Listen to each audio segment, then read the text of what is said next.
Halo rekan tani, bayangkan jika panen padimu bisa meningkat drastis dengan bulir padi yang bernas dan berbobot. Kunci suksesnya ada pada fase-fase generatif tanaman padi ya. Nah, dalam video ini kita akan membahas strategi perlakuan khusus saat padi bunting yang wajib kamu perhatikan. Yuk disimak terus video ini sampai habis.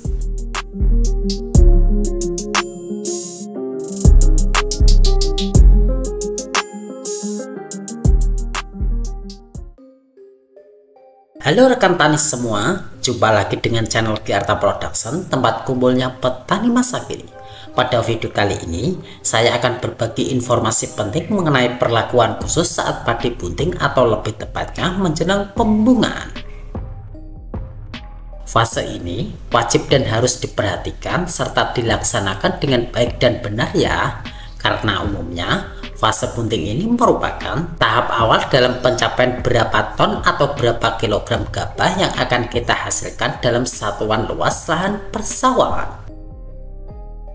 Nah, fase bunting adalah momen kritis dalam pertumbuhan tanaman padi. Di sini kita akan membahas strategi perlakuan khusus untuk padi bunting agar bulir padi bernas, berbobot dan terisi penuh sampai pangkal malai sehingga panen padi bisa meningkat drastis.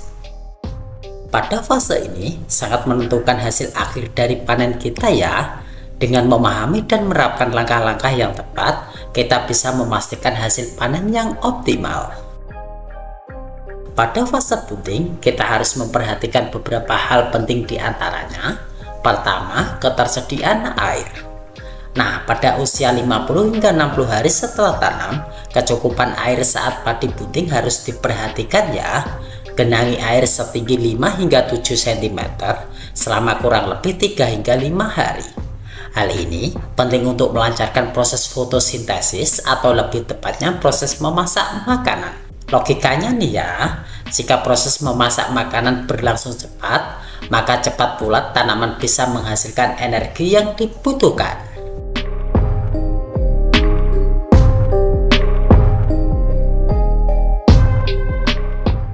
Kedua, pemberian nutrisi.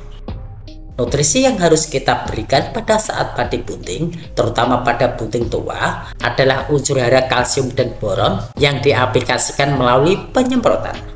Mengingat kebutuhan nutrisi tanaman padi pada fase generatif sangatlah tinggi, pemberian nutrisi melalui spray sebaiknya diaplikasikan secara rutin setiap 4 hingga 5 hari sekali ya. Teknik pemberian nutrisi secara rolling atau bergantian sangat disarankan.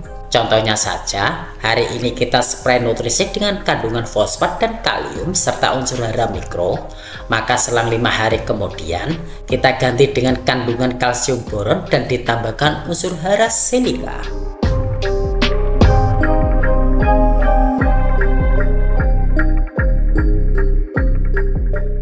Lalu, untuk merangsang pertumbuhan organ-organ reproduksi tanaman, kita tambahkan yang namanya hormon CBT atau zat perangsang tumbuh tanaman dengan kandungan asam gibberellat.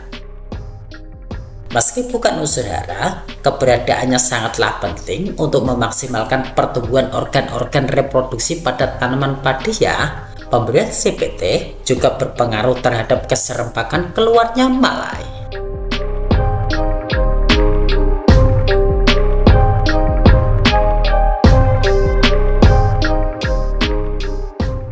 Nah, untuk mencapai tujuan yang tadi saya sebutkan, kita harus tahu terlebih dahulu mengenai fase-fase penting pada masa pertumbuhan generatif tanaman padi, beserta apa saja yang dibutuhkan tanaman padi pada fase tersebut ya.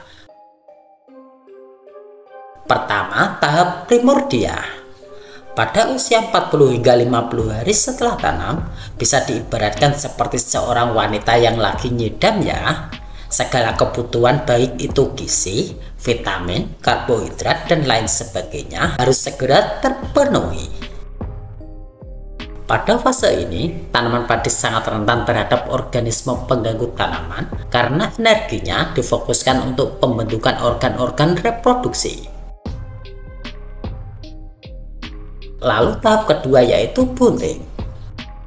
Pada usia 50 hingga 60 hari setelah tanam, pada tahap ini kecukupan air harus diperhatikan ya.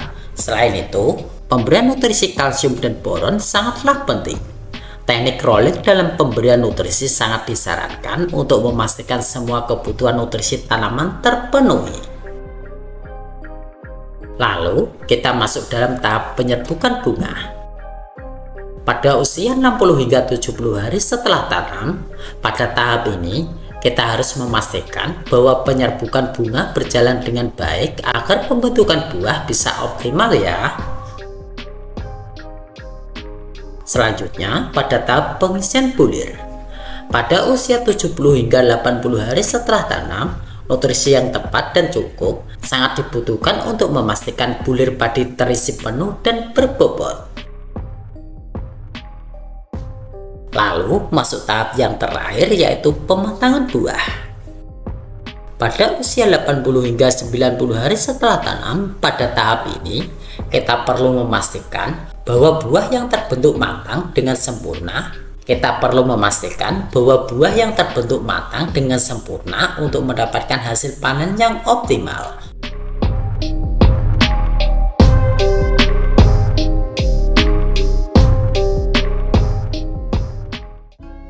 Jadi kesimpulannya, untuk mencapai panen padi yang optimal, perhatian terhadap fase-fase generatif tanaman padi sangatlah penting ya. Dengan memahami dan menerapkan strategi perlakuan khusus pada fase bunting, kita bisa memastikan bulir padi yang bernas, berbobot, dan terisi penuh sampai pangkal malai. Jangan lupa untuk selalu memantau kondisi tanaman dan memberikan perlakuan yang tepat sesuai dengan kebutuhan ya. Semoga informasi yang saya bagikan kali ini bermanfaat dan bisa membantu rekan tani semua dalam mencapai panen yang melimpah. Terima kasih sudah menonton video ini sampai selesai. Jangan lupa klik tombol like dan subscribe serta nyalakan lonceng notifikasinya supaya kamu tidak ketinggalan video-video bermanfaat lainnya seputar pertanian padi dari kami. Sampai jumpa di video selanjutnya. Saya Eko, terima kasih sudah menonton hingga akhir. Dan salam sukses petani Indonesia.